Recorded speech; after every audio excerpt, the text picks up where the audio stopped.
Hello, today's Friday, May 23rd. I'd like to welcome you to the MLM Minute.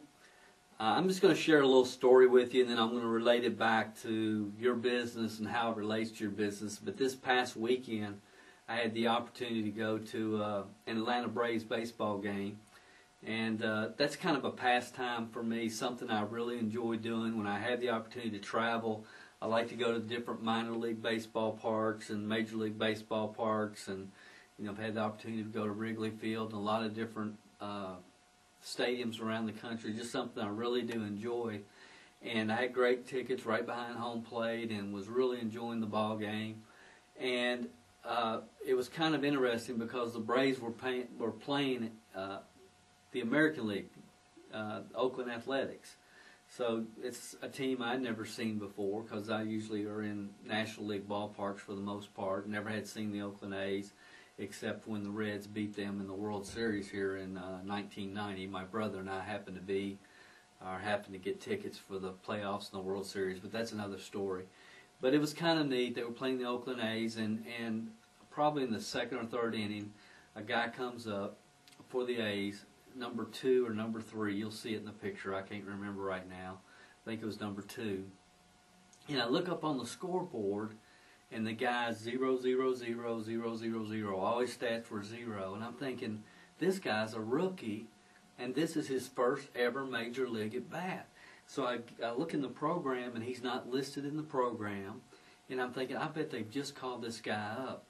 So he's in a situation, and I'm watching him because he's nervous. And you can tell because when he's holding the bat, his body movement, you could tell it wasn't that there was a normal feeling for him. You could just tell that the kid was nervous. So I'm for the Braves. I'm in Atlanta. I'm for the Braves. I want the Braves to win, but I'm hoping this kid does well. And he fouls off a couple, and he takes a couple of balls, and long story short, his first major league at bat, and I'm thinking to myself, his mom and dad and all his relatives are probably listening on the radio wherever he's originally from, and they're probably nervous, and he's nervous, but the kid walks. He gets a walk, which is great. That's kind of neutral, So the second time he comes up, I'm watching him, and he's in the batting on-deck circle before he goes up, and he's trying to time his swing with the pitcher. Looked like a little leaguer, would do the same thing.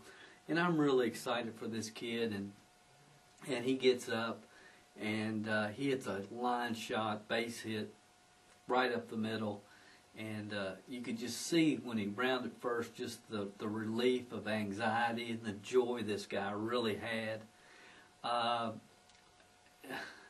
hate to even say this, it breaks my heart to think about it, but so he gets a single, and about 2 batters later, they pick him off first base, which if there's one thing you don't want to do, it's get picked off. And the pitcher picked him off first base, and again, I'm watching his emotion and his body language, and you could just tell this guy was so dejected because I could just visualize, I'm going to call my dad tonight, going to call my parents and make sure they heard me get the single, and then, oh gosh, they heard me get picked off. I got picked off. It's a mistake that's very embarrassing, something you don't want to make. His last time up, the Braves were winning. The A's got a couple of batters on, and he's up, and I'm thinking, I hope this kid can redeem himself. And I'm with Braves fans, and I'm for the Braves. I want the Braves to win.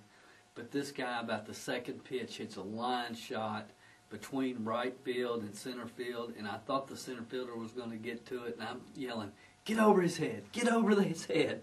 And anyway, the ball went over the guy's head, bounced to the fence. The kid hit a double, knocked in a run for the A's, so he got the opportunity to redeem himself. Now, I hope this hasn't totally bored you this week, but I love to see those types of things. And what was really fascinating for me was his second time up when they showed his stats, and you'll see in the picture behind me here, it shows his batting average is 1,000. Any of you know anything about baseball, there's very few chances that anybody ever has the opportunity to say I was batting 1,000. The only way that can happen to have a major league batting average of 1,000 is if you get a hit every time up. You know, most people get up and they're going to pop out, fly out, ground out their first major league at bat. He walks, so that's nullified. It doesn't count. Next time got a single, and then the next time got a double. He's 2 for 2 in the major leagues, batting 1,000. So that's very unusual. It's probably something I'll never see again in my lifetime in any ball game, go up and see somebody that's batting 1,000. But my point is simply this. The most important aspect when you sponsor a new distributor is to help them get a fast start and help them get a good start. That is the most important aspect. Now, many of you have heard me talk about Bob Chris' book, which in my opinion is the best book I've ever read on network marketing, called Raising a Giant. And the one thing I'll never forget is Bob says most distributors quit the business the first 72 hours that they're involved. Now, why do they do that? The reason they do that is because they go into the marketplace untrained. They don't have a specific system. They're just kind of winging it. And they go into the marketplace and they end up just totally losing it. You know, their friends, relatives, whatever, blow them out of the water. And, you know, they get discouraged and they quit. So you have to make sure that when you bring somebody in that you have a specific game plan, that you can direct them and get them started correctly in the business. It's very important. See, the fact that this guy had success, got picked off, but ended up still having success, is going to mean a lot to him over the next few weeks and as long as he's in the major leagues. But in network marketing, it is even more critical. I remember going back one time at a large meeting, and I had all the people there with the top 3 levels stand up. And I asked them this one question.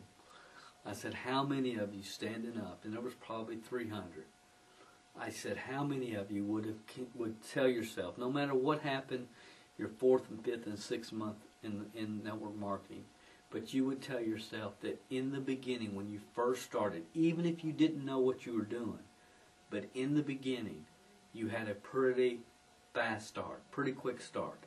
How many of you would say that, yes, I had a pretty quick start, remain standing?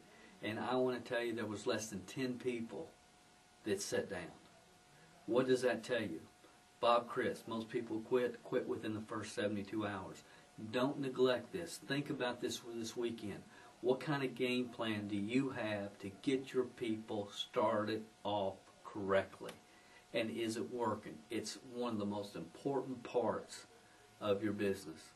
While I'm thinking about it, check out www.startright.com. Startright.com. Dale Calvert. Can you hold 1 second, please? StartRightMLM.com, and I'll be back with you next week on the MLM Minute. Yes.